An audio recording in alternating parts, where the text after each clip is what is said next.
Dans la prochaine portion de l'émission, François aborde le sujet de la résurrection qui est au cœur même de l'Évangile. Au début, vous avez entendu l'opinion des gens. François nous présente maintenant le point de vue de Dieu. À un moment donné, un de mes chums chrétiens jouait au jeu de devinette « Qui suis-je ».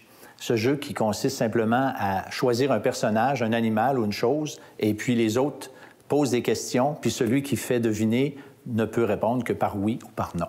Et puis il jouait comme ça. Et puis à un moment donné, mon copain qui est chrétien, il décide de choisir Jésus. Et là, on lui pose les questions classiques. C'est un animal? Non, blablabla. Bla, bla, bla. Et finalement, est-ce qu'il vit? Est-ce qu'il est toujours vivant? Et là, mon copain, il dit, bien sûr, il est vivant.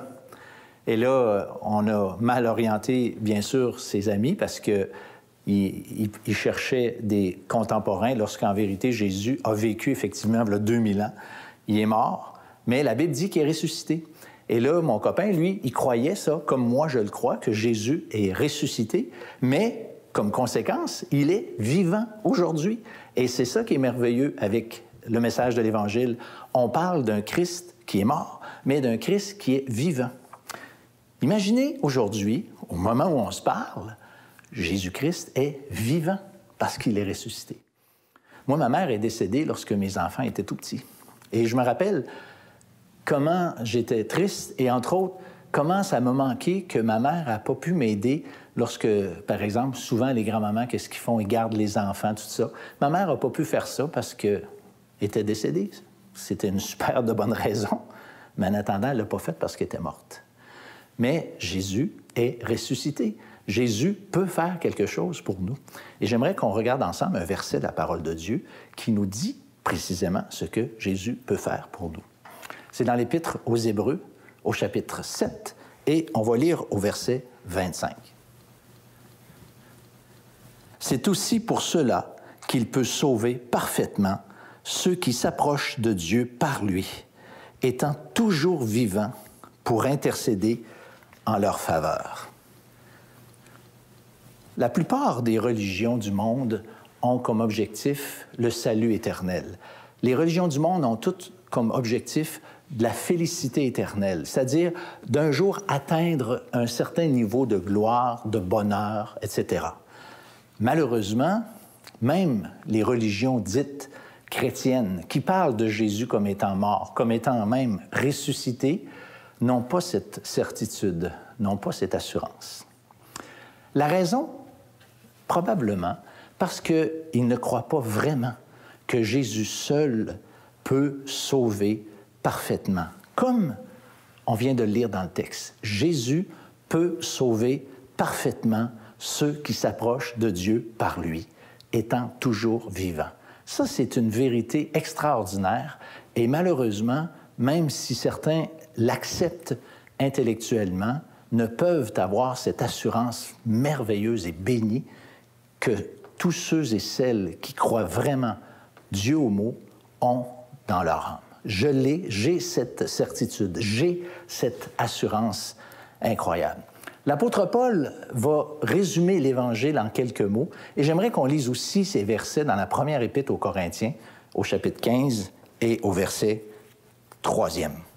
« Je vous ai enseigné avant tout, comme je l'avais aussi reçu, que Christ est mort pour nos péchés, selon les Écritures.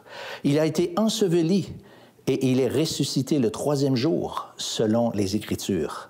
Et il est apparu à Céphas, puis aux 12.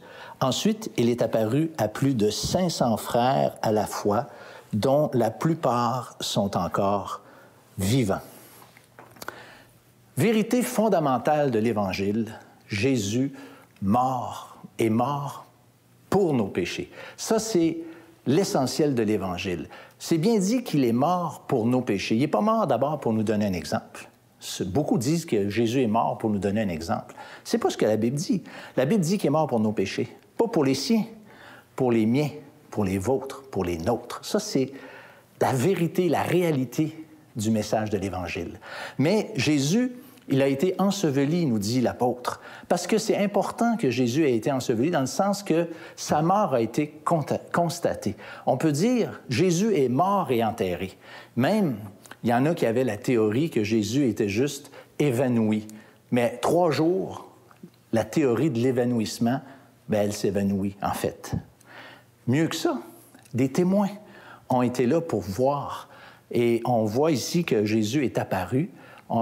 Plus de 10 fois dans le Nouveau Testament, on nous raconte des apparitions du Seigneur Jésus. Même Thomas, celui qui n'était pas là la première fois quand Jésus est venu vers les disciples, a finalement pu toucher le Seigneur Jésus lui-même. Et ça, c'est vraiment incroyable, c'est vraiment merveilleux. Et plus de 500 frères à la fois, nous dit le texte qu'on a lu, et plusieurs étaient encore vivants au moment où Paul écrit ces textes-là. Donc, la résurrection de Jésus, elle est drôlement bien attestée et on ne peut pas croire que des gens qui auraient cru ça, qui auraient vu ça, auraient été jusqu'à subir le martyre pour une cause qui serait même pas vraie. Donc, on a des bonnes raisons de croire que Jésus est vraiment ressuscité. Mais j'aimerais vous laisser avec une grande vérité qui se retrouve dans le texte qu'on a lu ensemble. C'est marqué, il est apparu à Céphas. Et ce Céphas, c'est Pierre, l'apôtre Pierre, qui, la nuit avant que le Seigneur Jésus donne sa vie, il a renié 3 fois le Seigneur. Et Pierre avait tellement besoin de cet entretien personnel avec le Seigneur Jésus après sa résurrection, parce qu'il avait besoin d'être rassuré. Et vous savez, chacun d'entre nous, au fond, on est tous des Pierres. Vous allez dire, j'ai pas renié le Seigneur. Mais moi, je vais vous dire, vous l'avez peut-être pas renié, mais vous l'avez peut-être ignoré. Vous l'avez peut-être méprisé. Bref, vous avez aussi, comme moi, besoin d'un sauveur, mais d'un sauveur ressuscité.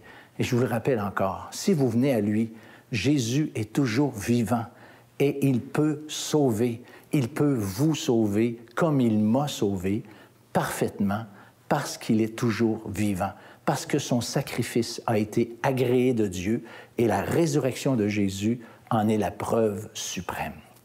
Venez à lui, là où vous êtes maintenant, pour recevoir ce pardon, cette grâce merveilleuse d'un salut parfait et éternel.